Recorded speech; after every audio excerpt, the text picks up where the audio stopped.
Estamos en una serie muy especial, estamos en el final y estamos llegando a estudiar el día de hoy el primer héroe de la fe que es mencionado en el libro de Hebreos en el capítulo 11. Hemos hablado de personajes como Abraham, Isaac, Jacob, Moisés, Gedeón, gente impresionante, gente que hizo cosas grandiosas por Dios, conquistaron, liberaron, le creyeron a Dios, hicieron cosas tremendas. Un hombre como Gedeón, a mí me impacta este verso en la Biblia porque dice que Gedeón en un momento de batalla levanta su voz, levanta su rostro al cielo y dice: sol, detente en Gabaón. Y la respuesta es: este fue el día que Dios obedeció la orden de un hombre y el sol se detuvo. Mi Dios, ¿usted se imagina eso? Y lo dice la Biblia, y la Biblia es verdad. Este es el tipo de gente que estamos hablando. Sin embargo, en el libro de Hebreos, diga conmigo el primer héroe de la fe que aparece no es ninguno de estos hombres. Es más, el primer héroe de la fe del que vamos a hablar el día de hoy, de él no se escribe en muchos capítulos. No hay un libro como tal en la Biblia que hable de él. Unos pocos versos se dedican a hablar de este hombre, pero quiero dejarles saber que es muy interesante lo que vamos a aprender el día de hoy. Y también le quiero advertir algo. Algunos de ustedes pueden que se incomoden. Muy bien, Hebreos 11, versículo 1 al 4. Ahora bien, la fe es la garantía de lo que se espera, la certeza de lo que no se ve. Gracias a ella fueron aprobados los antiguos. Por la fe entendemos que el universo fue formado por la palabra de Dios, de modo que lo visible no provino de lo que se ve. Verso 4, y aquí nos presentan al primer héroe de la fe.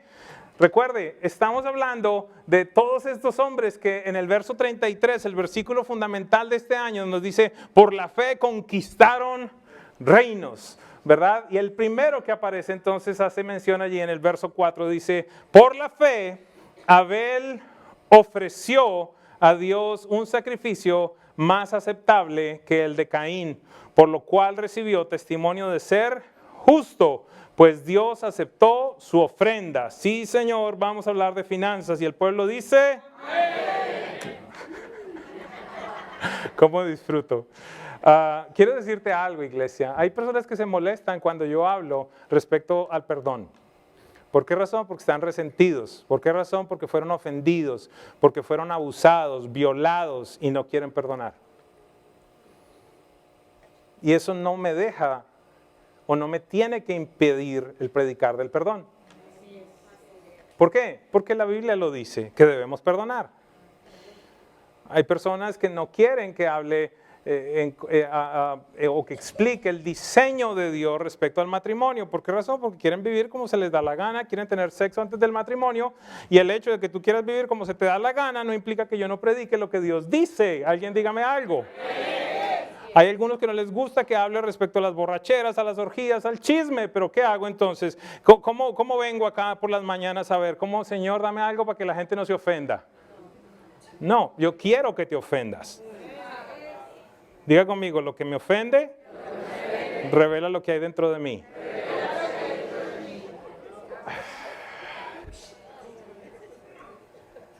Entonces es cierto, Dios me dio una instrucción de no manipular, de no estar generando espacios ni momentos para estar pidiendo dinero.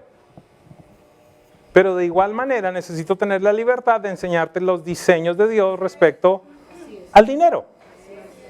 Aleluya. Y preciso me invitaron hoy. Preciso. Y hace 3 meses no venía y regresé hoy. Gloria a Dios. Dios quiere sacar ese demonio de ti.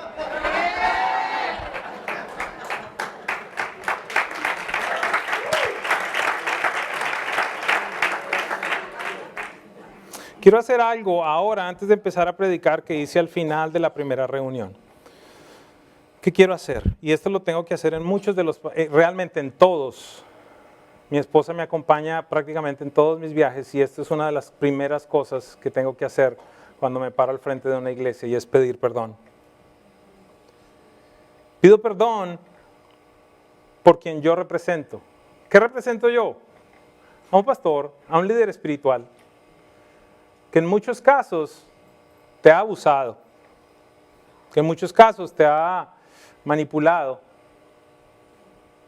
que en muchos casos ha utilizado el púlpito para generar pactos que no son bíblicos, para sacarte dinero, que ha utilizado la Biblia de manera incorrecta para sacar provecho para sí mismo. Es una realidad. Jesús dijo, vendrán falsos profetas. Y si Jesús dijo que hay falsos, ¿qué significa? Que hay verdaderos. Te pido perdón por lo que has vivido, por el abuso que has vivido. Algunos de ustedes quizás entraron inclusive en crisis financieras por responder al llamado de una persona que estaba manipulando la Biblia. Pero quiero decirte algo, eso no me impide el hablar lo que la palabra de Dios dice respecto a la administración de las finanzas. Y sé lo que significa este silencio. Así que vamos a hablar de lo que Dios dice al respecto y de dónde empieza todo y el por qué debemos hacer lo que Dios dice. Vamos entonces al Génesis, el capítulo 4, el verso 1 hasta el 5, para ver por qué razón Abel es establecido allí como el primer héroe de la fe. Dice Génesis 4, del 1 al 5, el hombre conoció a Eva, su mujer, y ella concibió y dio a luz a Caín, y dijo, he adquirido varón con la ayuda del Señor. Después dio a luz a su hermano Abel. Y Abel fue pastor de ovejas y Caín fue labrador de la tierra. Y aconteció que al transcurrir el tiempo, Caín trajo al Señor una ofrenda del fruto de la tierra. También Abel, por su parte, trajo los primogénitos de sus ovejas y de la grosura del mismo. El Señor miró con agrado a Abel y a su ofrenda, pero a Caín y a su ofrenda no miró con agrado. Y Caín se enojó mucho y su semblante se demudó, es decir, se le aguó la cara, se le veía que estaba rabioso en la cara. Estudiemos entonces este pasaje y tratemos de aprender algunas cosas importantes respecto a las acciones de Abel. ¿Por qué razón? Porque quiero, y voy a repetirlo varias veces, Abel no conquistó reinos, no liberó al pueblo, no mató gigantes, no hizo grandes cosas. Abel solo aparece en este verso realizando una ofrenda a Dios. Y por eso aparece como un héroe de la fe. Así que hay algo que necesitamos aprender. Vamos a estudiar 3 puntos. Punto número 1. Caín y Abel trajeron ofrendas a Dios. Es decir, adoraron a Dios. Ambos lo hicieron. Es interesante cómo desde el mismo capítulo 4 del Génesis, es decir, desde el principio de la historia del hombre, existe referencia a la honra a Dios, a la adoración a Dios por medio de las ofrendas. En el original, la palabra ofrenda que aparece en este versículo es la palabra mishá, que significa un tributo, un sacrificio, una dádiva. La pregunta que puede surgir allí es ¿por qué razón los dos hijos de Adán hicieron esto? Si usted va al capítulo 1, al capítulo 2, al capítulo 3, no existe referencia de absolutamente nada. No existe ningún tipo de instrucción de parte de Dios. No existe parámetros, no existe Adán hablando algo, pero el capítulo 4 empieza específicamente hablando que ellos vinieron a adorar a Dios, vinieron a sacrificar a Dios, vinieron a presentar ofrenda a Dios. Déjenme compartir con ustedes lo que creo al respecto. Y al estudiar comentarios bíblicos y al estudiar a grandes teólogos me di cuenta que llegaban a la misma conclusión. Creo que Adán le tuvo que contar y enseñar a sus hijos cómo Dios se encargó de cubrir el pecado, la desnudez y la desobediencia del hombre con un sacrificio. De igual manera, Adán les tuvo que contar a ellos qué era lo que Dios aceptaba como ofrenda, lo que a él le agradaba. Es decir, cuál era la manera para mantener la paz con Dios que antes existía. Dios y el hombre tenían comunión, tenían relación, tenían una relación de libertad, de intimidad que ahora se había quebrantado por el pecado. Aunque muchos hemos pensado que la primera muerte no natural que aparece allí en la historia de la Biblia fue la de Abel, quiero decirte que no es así. La primera muerte, el primer asesinato, el primer sacrificio fue el de un animal. y Dios lo hizo para cubrir la desnudez del hombre. Génesis 3:21, después del hombre haber pecado, dice lo siguiente: y Dios el Señor hizo ropa de pieles para cubrir al hombre y a su mujer, y los vistió. El hombre y la mujer dice que estaban en vergüenza porque se dieron cuenta de que estaban desnudos. Dios les preguntó: ¿y por qué supiste? Y Él mismo se encargó de cubrir esa desnudez, de cubrir la falta. Diga conmigo: cubrir la falta. Diga conmigo: cubrir el pecado. Pero para eso tuvo que haber una muerte. Unos animales murieron.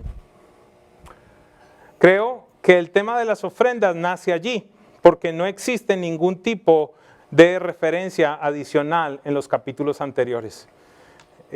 Por favor, trate de seguirme en lo siguiente. Le dije, Adán tuvo que enseñarles que esa era la manera para mantener la paz con Dios. En dónde debían presentarse esos sacrificios, porque los dos vinieron a presentarlos. Pero algo muy importante, ¿qué era lo que Dios pedía como sacrificio y cómo se tenía que presentar? ¿Por qué razón es tan trascendente esto que le digo? Precisamente por lo que sucede en el verso al final, que dice que Él acepta una ofrenda, pero la otra no la acepta. ¿Qué quiere decir eso? Que Dios, usted sabe, usted entiende que Dios no es injusto. ¿Cómo entonces Él va a rechazar a una persona si esa persona no sabía que estaba haciendo lo incorrecto? Es más adelante en ese mismo capítulo, Dios le dice a Caín: si haces lo correcto no tienes problema, pero si haces lo malo, el pecado está a la puerta. O sea que Él sabía que estaba haciendo lo malo. Quiero poner un ejemplo para que entendamos esto. Seguramente aquí no hay nadie, o de pronto sí, bueno, en la primera reunión alguien me levantaba las manos, pero si alguien comete una infracción de tránsito, ¿aquí hay alguno de ellos de casualidad? Allá hay uno que, ahí empiezan a levantar la manito. Muy bien. Si una persona comete una infracción de tránsito, realiza una falta contra la ley. ¿Estamos de acuerdo? A la vez realiza una falta contra el gobierno, ya que es el gobierno el que establece lo que es correcto o incorrecto en el sistema de tránsito. ¿Estamos claros? Perfecto. Y es el mismo gobierno el que establece cuál es la paga por la falta que esta persona cometió, para que entonces esta persona pueda volver a estar a paz y salvo con el gobierno después de haber cometido esta falta. ¿O será que usted va por el Palmetto a 90, lo para un State Trooper, le da el ticket y usted dice: yo voy a pagar unos 18, 19 dólares por esto? ¿Sí sucede así? Ayúdenme, por favor, ¿sucede así? ¿Qué es lo que viene en el ticket? Expertos, por favor. Usted lo voltea y ¿qué dice ahí? La infracción es tal y tal cosa, por eso tiene que pagar. Ay, mire, cómo manejan de bien. Usted tiene que pagar tanto. Algunos dicen 107. Pregunta: ¿quién estableció qué era lo que tocaba pagar? ¿Por qué fue el gobierno? Porque el gobierno fue el que fue agredido. ¿Por qué razón? Porque al gobierno fue al que le incumplimos al quebrantar la ley que el gobierno estableció. ¿Alguien me sigue? Sí. ¿Quién eres tú entonces para determinar qué es lo que le vas a dar a Dios? Buenas tardes.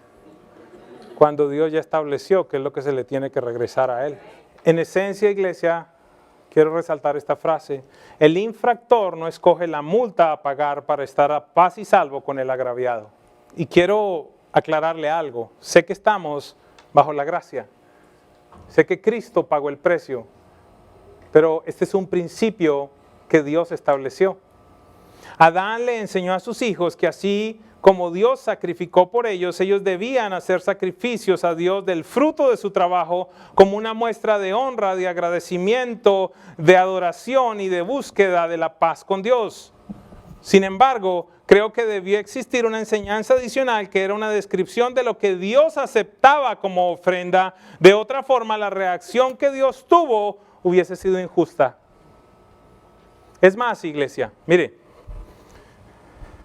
yo no sé si alguien se ha dado cuenta de esto, pero a Dios le interesa tanto el tema de las ofrendas. De nuevo, antes de la ley, Les voy a dar una perlita que muy pocas personas han visto. Cuando Dios le dice a Noé, mete parejas de animales al arca. No sé si alguien se ha dado cuenta de esto. Metió de todas las parejas, de todos los animales, ¿cuántas? Una pareja, pero si usted va y lee allí dice, y de las que yo recibo como ofrenda van a entrar 7. No sé si alguien me sigue. Él mismo se encargó de proveerle a Noé, antes del diluvio, la ofrenda para que le diera después del diluvio. Hello. ¿Será que entonces a Dios le gusta o no le gusta? Porque es que muestra la condición de tu corazón. Él te lo entrega para que tú lo regreses.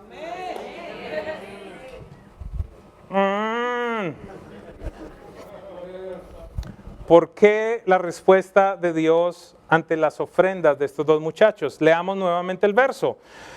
Génesis 4, 3 y 5. Y aconteció que al transcurrir el tiempo, ayúdenme de nuevo, diga conmigo transcurrir el tiempo. Caín trajo al Señor una ofrenda del fruto de la tierra. También Abel, por su parte, trajo de los primogénitos de sus ovejas y de la grosura de los mismos. El Señor miró con agrado a Abel y a su ofrenda, pero a Caín y a su ofrenda no miró con agrado. Al estudiar en el original la frase transcurrir el tiempo, significa lo siguiente. Escúcheme, iglesia. Caín trajo al transcurrir el tiempo una ofrenda. ¿Qué significa en el original esta frase? Estas dos frases, al transcurrir el tiempo y una ofrenda. Significa en cualquier tiempo, a destiempo, al final, de último, cualquier cosa. Lo repito, en cualquier tiempo, a destiempo, al final, de último, cualquier cosa. Es decir, que Caín trajo una ofrenda cualquiera en cualquier momento y posiblemente al final después de haber hecho muchas cosas. Por el otro lado encontramos que Abel trajo a Dios los primogénitos más gordos. La traducción del lenguaje actual nos describe de una mejor forma lo ocurrido. Voy a leer ahora entonces el mismo verso en la Biblia que es la traducción del lenguaje actual. Génesis 4, 3 y 5 dice, pasó el tiempo y un día Caín le presentó a Dios una ofrenda de los frutos que cultivaba. Por su parte, escúcheme, Abel escogió las primeras crías más gordas de sus ovejas y se las llevó a Dios como ofrenda. Dios recibió con mucho agrado la ofrenda de Abel, pero no recibió con el mismo gusto la ofrenda de Caín.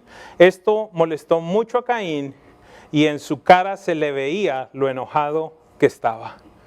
Quiero resaltar otra frase entonces allí. Dios ve cuando das y la clase de ofrenda que das.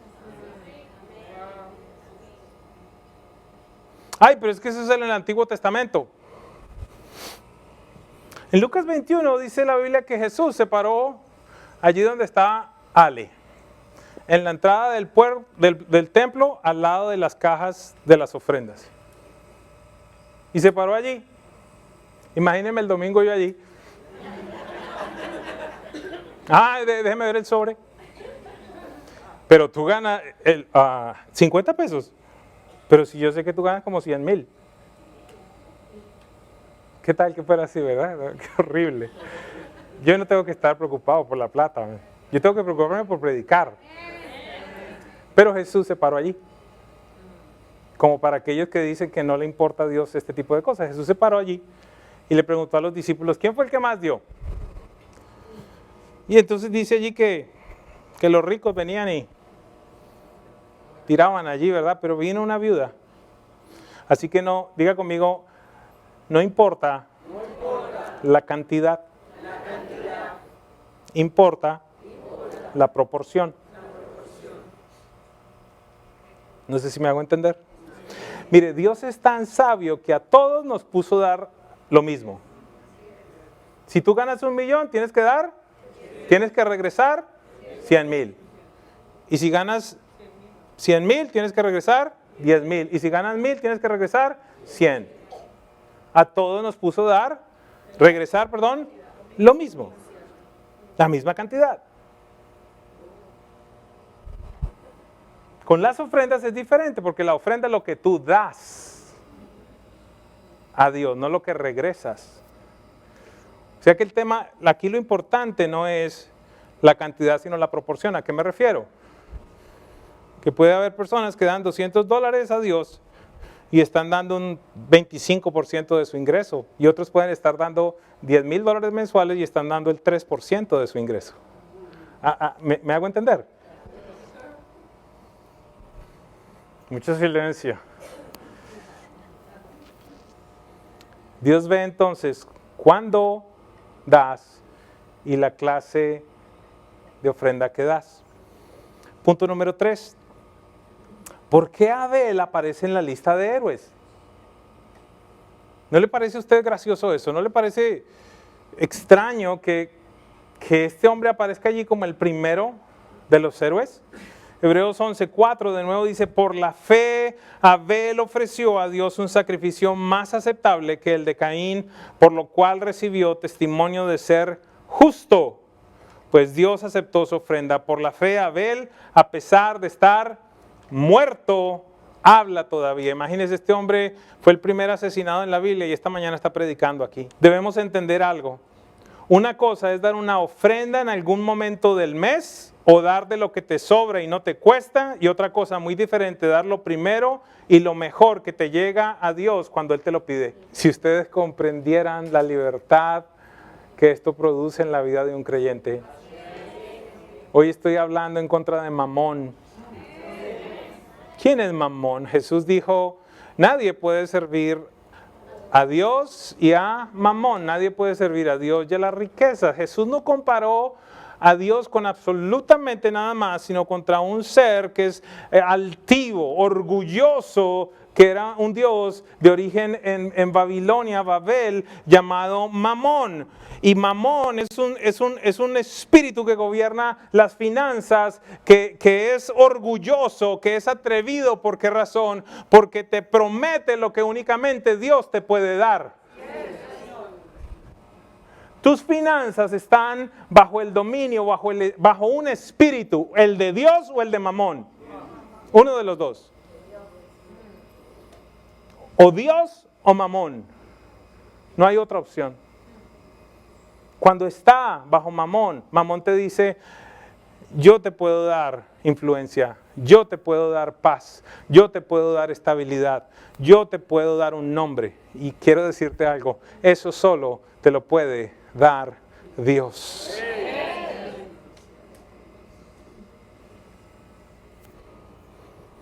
El dinero, y esto lo he dicho algunas veces, el dinero te puede comprar una casa, pero dígame con cuánta plata se compra un hogar.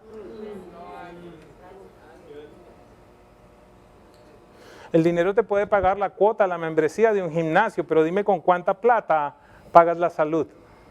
No estoy hablando de un seguro de salud, estoy pagando de salud.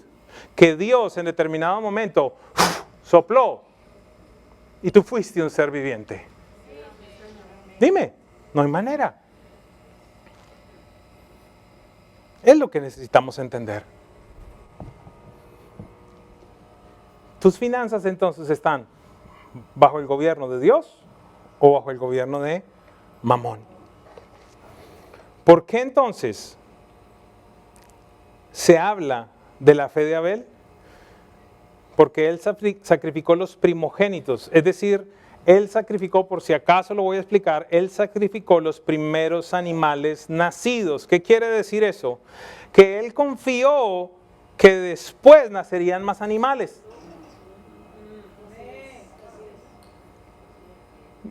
Vamos a tratar de ejemplificar esto. Adán entonces le regala, no sé cómo se llama, un ovejo y una oveja, y entonces él las está cuidando, la lleva a pastar, la lleva a tomar agüita, y en determinado momento ve que la ovejita está embarazada. Y entonces finalmente la está cuidando hasta que nacen esas crías. Y después de estar cuidando todo, y entonces allí, qué sé yo, nacieron 3 o 4 o 5, y dice, ok, de estas 5, esta se ve bien flaquita, pero estas 4 están bien gordas.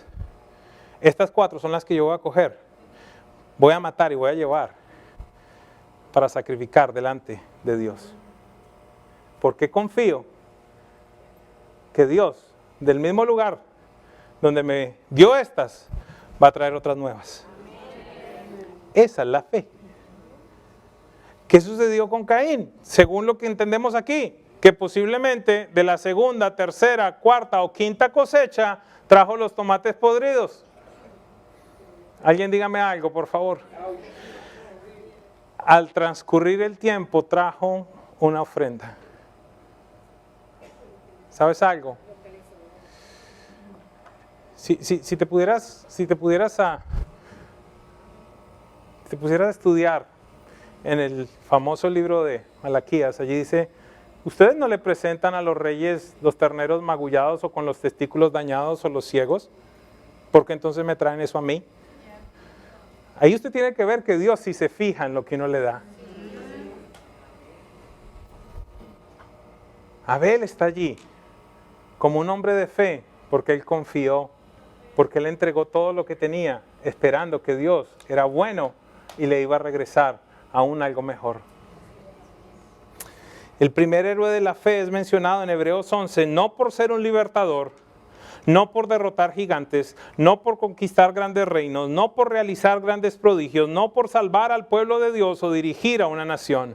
El primer hombre de la fe, el primer héroe de la fe, tampoco aparece en muchos libros de la Biblia, ni siquiera en muchos capítulos de las Escrituras.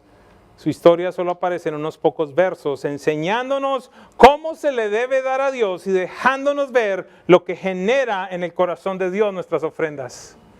A las personas que están en el proceso de capacitación conmigo los miércoles, les mandé una tarea y les dije, vayan y busquen en el libro de Filipenses, en el libro de Efesios, ¿qué es para Dios una ofrenda agradable, un aroma agradable delante de Dios? Vayan y busquen esa frase, aroma agradable delante de Dios. Y muchos de ellos vinieron sorprendidos. ¿Por qué razón? Porque el primer lugar donde aparece es donde dice, el sacrificio de Cristo Jesús en la cruz del Calvario fue aroma agradable delante de Dios.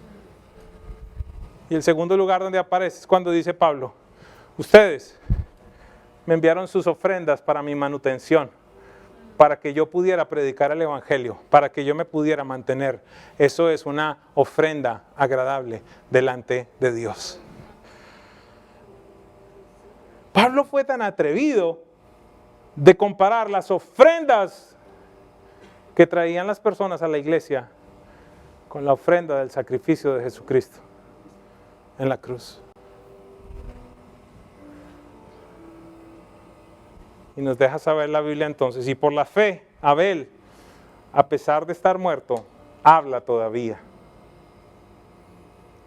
Quiero dejarte saber en este día que tus ofrendas hablan de ti, y hablan de en dónde está tu corazón, y hablan de en dónde está tu confianza.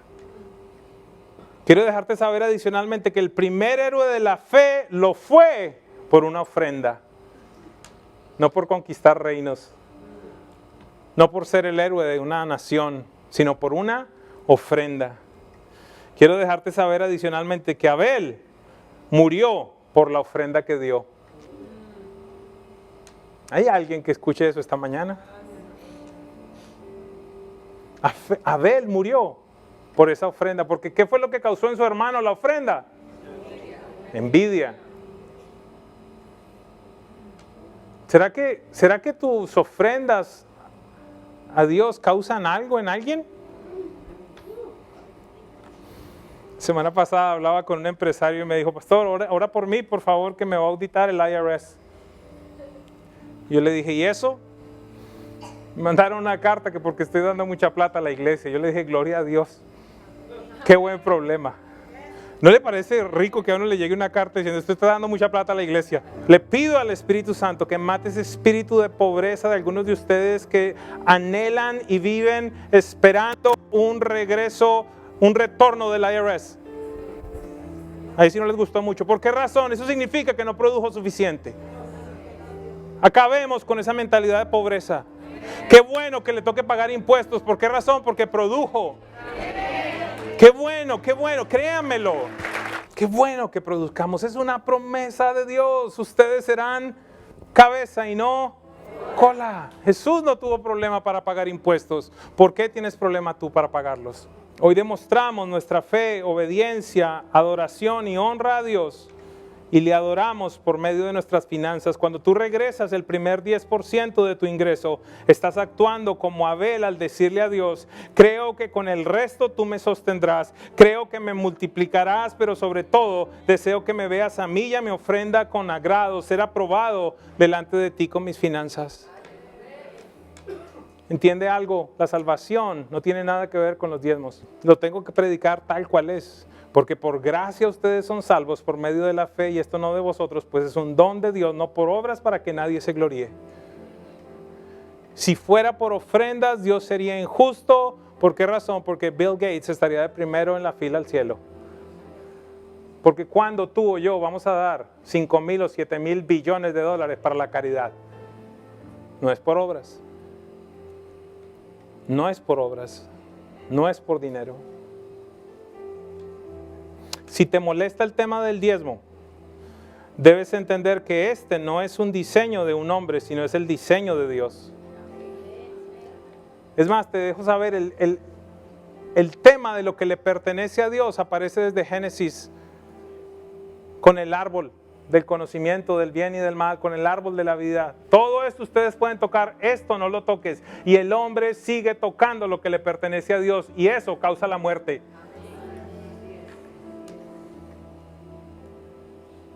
Y aparece con Abel, y aparece con Abraham 500 años antes de la ley. Así que no me vengas a decir que es un tema de ley.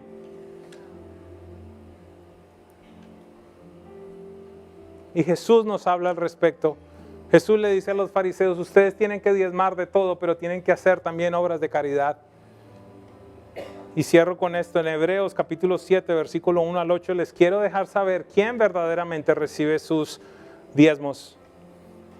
Este Melquisedec, rey de Salem y sacerdote del Dios Altísimo, salió al encuentro de Abraham. Abraham, este padre de la fe del cual hemos hablado, que regresaba de derrotar a los reyes, y lo bendijo. Abraham a su vez le dio la 10ª parte de todo, le dio el diezmo.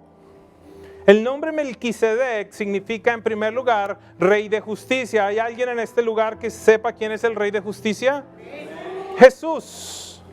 Además significa rey de Salem, es decir, rey de paz. ¿Quién es el rey de paz? Jesús. No tiene padre, ni madre, ni genealogía, no tiene comienzo ni fin. ¿De quién estamos hablando? De Jesús, de Dios. Pero a semejanza del Hijo de Dios con H mayúscula, permanece como sacerdote para siempre. Cristo Jesús, en una cristofanía, se aparece a Abraham, y Abraham entonces la única respuesta que tiene es entregar el diezmo, y Melquisedec le bendice. Es exactamente lo que continúa sucediendo. Necesitas entender que el 90% bendecido rinde mucho más que el 100% sin bendición.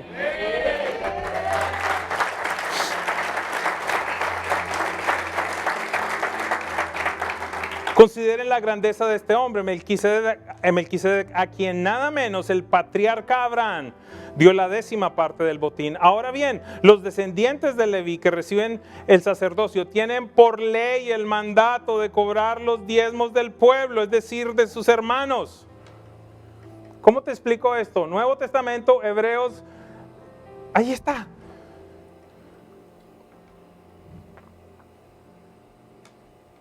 Tienen el mandato de cobrar los diezmos del pueblo, es decir, de sus hermanos, aunque también son descendientes de Abraham. En cambio, Melquisedec, que no era descendiente de Leví, recibió los diezmos de Abraham y bendijo al que tenía las promesas. Es indiscutible que la persona que bendice es superior a la que recibe la bendición. Escúcheme verso 8, que esta es la parte fundamental. En el caso de los levitas, los diezmos los reciben hombres mortales. En el otro caso, lo recibe Melquisedec, de quien se da testimonio de que vive. Los recibe. ¿En qué tiempo está conjugado eso? Presente continuo. Los recibe. ¿Quién los recibe? Melquisedec. Tus diezmos son recibidos en la tierra por presencia viva, por hombres, por sacerdotes, por los pastores, pero en verdad son recibidos en el cielo por Melquisedec, es decir, por Jesús.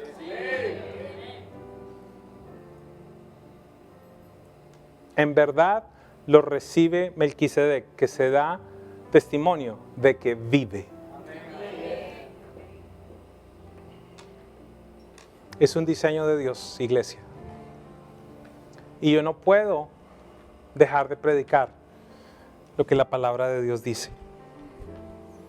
Yo no puedo ocultarte lo que mamá desde pequeño me enseñó. Tantas veces que le pregunté, mamá, ¿por qué nunca pasamos crisis financieras? Porque siempre hubo en nuestra casa. Me decía, hijo, porque siempre regresamos a Dios. ¿Cómo negar lo que el pastor José, no sé si está el día de hoy, me ha dicho, por más de 72 años he sido fiel con Dios? Él es de los primeros que trae su diezmo, es de los primeros que dio para el edificio, Él es de los primeros que da. No, es difícil que este hombre no se presente ante una persona sin traer algo. No les vengo a hablar de una historia, les vengo a hablar de algo que yo vivo.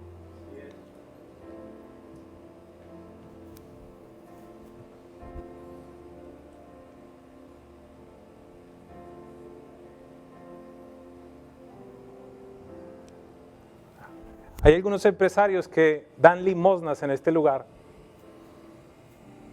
Dios les ha bendecido y han generado mucho dinero y no se compara con lo que ustedes le regresan a Dios.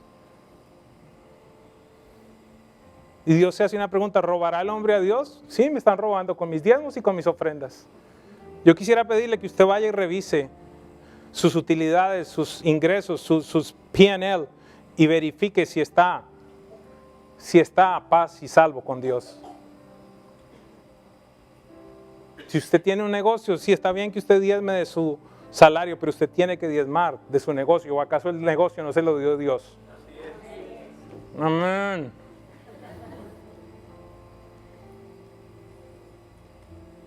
No existe otro beneficio más grande en el tema del diezmo que Él mismo se compromete a decir. Dios no dice, voy a enviar a Miguel, voy a enviar a Gabriel, voy a enviar a ángeles. No, Él dice, yo, por vosotros, voy a reprender al devorador. Yo me voy a parar al frente de tu familia. Voy a reprender lo que quiera venir en contra tuyo. No te estoy hablando de Disney. Vamos a tener momentos difíciles, vamos a tener momentos duros, pero saber que tú estás protegido por Dios, porque le estás honrando en un área como esta. Mira, Jesús dijo, si ustedes no son fieles en estas riquezas terrenales, ¿quién les va a confiar las riquezas verdaderas? Y algunos de ustedes dicen, yo quiero que Dios me use, yo quiero que me utilice, Señor, dame la profecía, quiero sanar enfermos. Dice, si usted ni diezma, ¿cómo le voy a confiar las riquezas verdaderas si ni siquiera con 3,000 pesos que le doy le puedo confiar?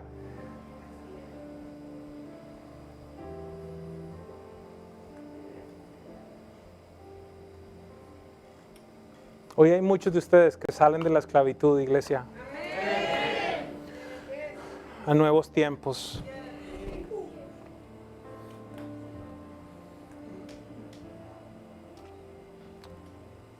A nuevos tiempos.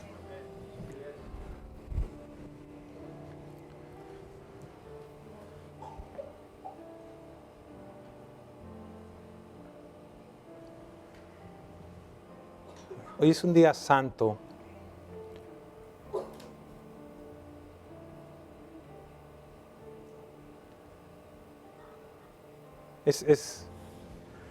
No entiendo muy bien qué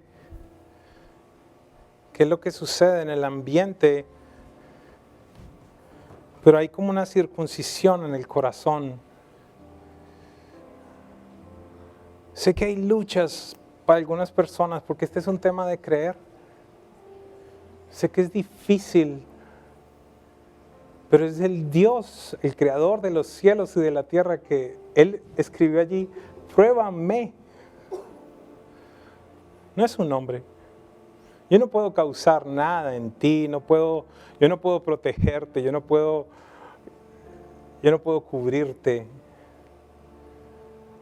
Pero hoy Dios nos está hablando de uno de los diseños más importantes que Él ha establecido para llevarnos a una nueva dimensión. ¿Pudieras estar en pie por un momento? y pudieras preguntarle al Espíritu Santo, ¿qué decisiones tienes que tomar el día de hoy? ¿Cómo vas a responder a la palabra de Dios?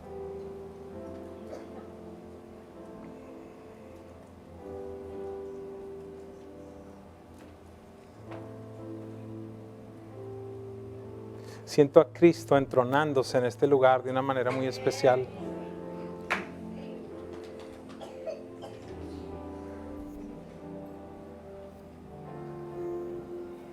Quiero hacer algo que no hice en la reunión anterior.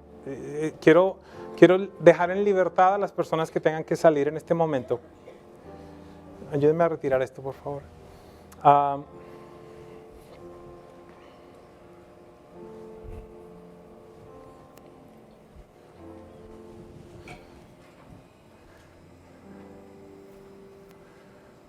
Yo quiero orar esta tarde por personas que tienen la carga en su corazón de ir a un nivel totalmente diferente. Escúchenme con atención, por favor, porque no quiero emocionales aquí. Personas que entienden que han sido marcados y llamados por Dios para financiar el reino. Por favor, no se sientan mal, no estoy hablando de las personas que, si tú eres de los que lidia para dar el diezmo, no estoy hablando de ti. Estoy hablando de las personas que dicen, sabes que yo siento que Dios me quiere utilizar para financiar el reino, para construir iglesias, para enviar misioneros, para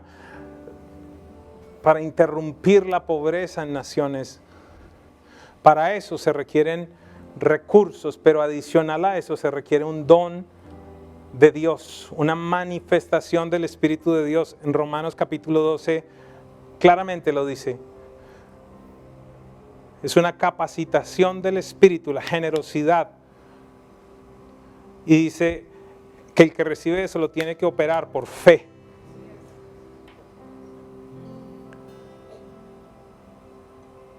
Y quiero orar por esas personas. Pero quiero advertirles la responsabilidad que Dios les encarga.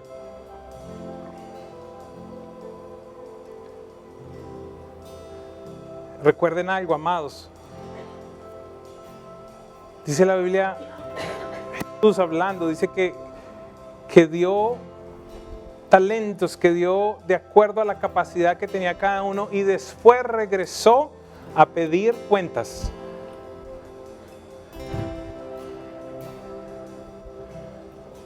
Regresó a pedir cuentas.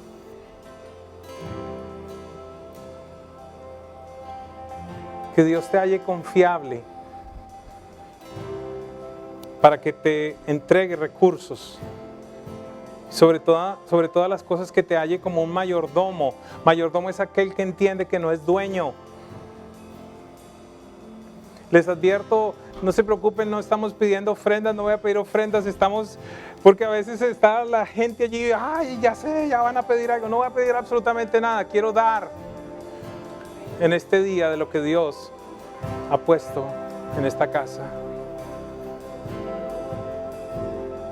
De la misma manera como hay personas que son maestros, evangelistas, de la misma manera como hay personas que tienen discernimiento de espíritus, otros sanan, otros tienen profecía, palabra de ciencia, palabra de conocimiento, liderazgo es otro don, otra manifestación del Espíritu. Hay algunas personas a las que Dios les da esto específicamente.